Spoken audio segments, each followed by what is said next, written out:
The QB carousel has all but settled. The remaining open seats, interesting ones, they come at the helm of two of the league's most historic franchises.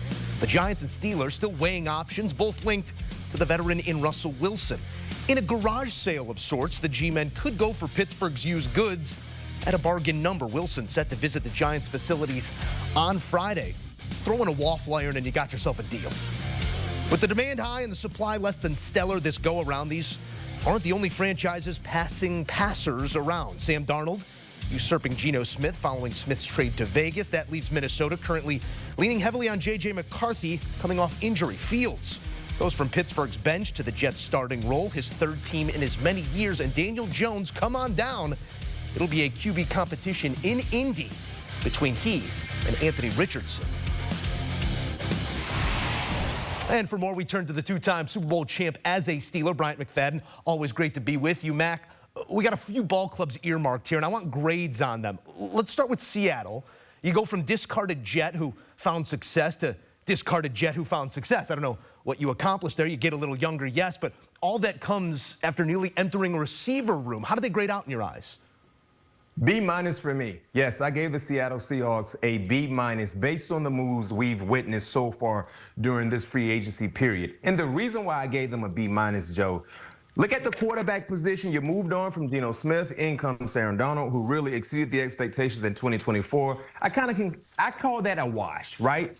To be determined based on what we think we will see from Sam Darnold, but that's kind of a wash. When you look at adding DeMarcus Lawrence under Mike McDonald, who is the head coach, of course, the defensive-minded head coach, I think DeMarcus Lawrence will have a successful season if he can stay healthy and how they utilize their defensive fronts there in Seattle. Josh Jones coming in on the offensive line, could be a serviceable guy depending on the situation. But outside of that, I didn't really see anything that really alarmed me. When you look at the Seattle Seahawks, getting that B- is solely because of the players they ran off, right? You traded away DK Metcalf, who was your #1 wide receiver, regardless of what Jackson Smith and Jigba did a year ago when you look at the stats. We know DK was wide receiver 1. You traded him. You let go Tyler Lockett, who was more than a reliable pass catcher at the #3 option. And the only thing you did to improve the wide receiver room was brought in Marcus Valdes-Scantling. Now, he's a proven vet, but he doesn't really move the meter like a Tyler Lockett or a DK Metcalf. So now you're putting all the pressure on who? Smith and Jigba. And then not to mention, if you look at what Sam Darnold had in Minnesota, Justin Jefferson, Addison, TJ Hockenson, he had pass catcher after pass catcher. Now you're giving him a cupboard not full at all. So I really question what they're doing right now in Seattle in terms of the players they let go and the players they're trying to replace them with, because clearly it looks like they're creating a rebuild. Yeah, you allude to JSN's productive season, and it was great, but got himself some clean looks because of what was around him there. You're going to be primary coverage #1 there in Seattle, a new quarterback, a new look, and maybe the average annual value for Sam Darnold does keep Seattle in the B's. I would have dropped him in the C's, maybe brought him in for some office hours. Let's keep it rolling here to Darnold's former team, the Vikings. They found themselves in an interesting position after the guy who was thought to just buy you some time bought you 14 wins. Then they ultimately don't tag Darnold, which told us he'd likely land somewhere else. At the moment, all eggs are in the J.J. McCarthy basket. What could end up being the toughest division in football, no less. Some favor gained on the defensive front. How do you process all the moves for Minnesota? Well, I love what Minnesota has done. Quietly, they've really had a successful free agency period right now. When you look at their grade, I give them a B+. Looking at adding a guy like Jonathan Allen. Of course, when he's healthy, he can be a nightmare for opposing offensive linemen in terms of stopping the run and, of course, rushing the passer. And then when you bring in a highly motivated Javon Hargrave as well. An abundance of experience, just has to stay on the football field. Right now, he's healthy. So when you look at those two bookend tackles, clearly the entire defense will be better. They added Harrison Smith, brought him back. You look at Aaron Jones. I'm loving everything that I'm seeing so far from Minnesota. But the thing that kept them from getting that A for me, Joe, what's the insurance plan for J.J. McCarthy? They tried to bring an improving vet. They flirted with the Daniel Jones lottery. Didn't get Daniel Jones.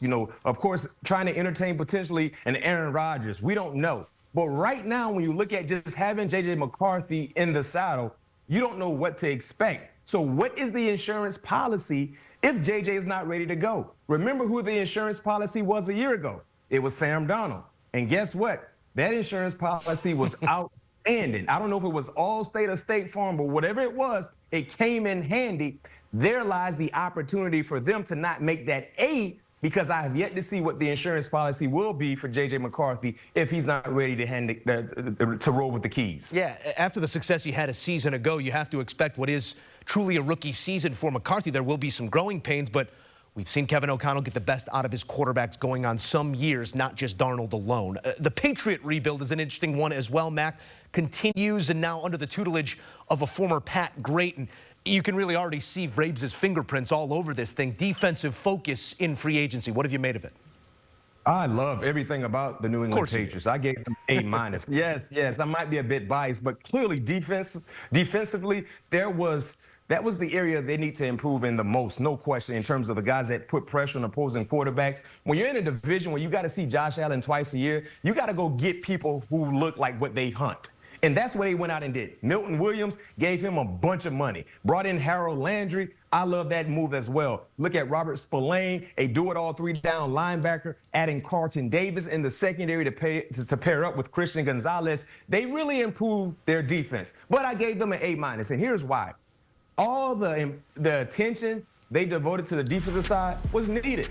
But when you look at the offensive side, you had so much money to play with, and you still have a lot of money. The only offensive weapon they brought in for the young quarterback in Drake May, Mac Hollins. Now, in terms of what he could provide, he's a reliable option. But you need someone who can move the meter, especially when you look at having so much money available. They had the most money out of any NFL team when you look at the cap space. And that's the only significant move you've made when you look at the skill positions on the offensive side. I'm a bit concerned with that, because when you look at having all the money to play with, you got to go out and try to make a splash signing for your young quarterback, because we know when you're trying to develop young quarterbacks, Joe, they need experienced playmakers at the pass-catching position. And so far, we haven't really seen that addition for the Patriots. And the protection to allow them to play. The Patriots currently still have some money to spend, but when you look at it, some long-term dollars were committed, and primarily to the defensive side of the football there. All right, we may have buried the lead in the rundown here, Matt, because, you know, you and I, we could do a full podcast on this one, but I promise I will remain brief. The Chicago Bears, they get bigger on both fronts, and with that beef came some serious leadership as well. How do you like the early vision from Ben Johnson? He tries to mold this clay in his image. I love Ben Johnson's mentality, because instantly when he became the head coach for the Chicago Bears, he started thinking about how he can improve his young quarterback while improving the entire roster. So guess what he decided to do? Take away what they did in Detroit, implement it right there in Chicago. When you look at the additions, the offensive line was clearly an Achilles heel for the offense. So guess what? Let's go get playmakers, but let's go get proven guys that have cemented themselves in the National Football League as consistent guys. That's what they did, to show up and make sure they get the best out of their young quarterback in Caleb Williams. The same can be said on the defensive side as well. When you look at adding Grady Jarrett, the experience on and off the football field, highly motivated. He believes he still has a lot of wear and tear on his tires, and he can't wait to show the National Football League what he can do. So when you look at the Chicago Bears playing in probably the most competitive division, once again, in the NFC North, when you look at the issues we saw a year ago, Ben Johnson said, not on my watch. We're going to improve every element, and it starts with the guys who put their hand in the dirt. I love everything about what I've seen from Chicago, and they have a high-value first-round selection to continue to improve their team. So far during free agency, you got to give the Chicago Bears, Joe, an A+. And I'm not just saying that because I'm on with you. I know you're one of the more faithful Chicago Bears fans I've ever encountered, but I got to keep it real here. They've done a great job in improving their team. Amazing on paper, as it has been before. Would love to see it on process. Bryant, McFadden, class is always in session when our guy is with us. Thank you, Mac. All right, here's a look at those offseason grades. Again, I don't know if this was 101, a 200 course, grading on a curve. Maybe we get our doctorate somewhere down the road. But some easy grades here. Seattle Seahawks get lowered to a B- because of some of those omissions. The Minnesota Vikings also not scratching that A surface. He does like what New England did defensively, some unanswered questions on the offense, and passing with flying colors, those Chicago Bears.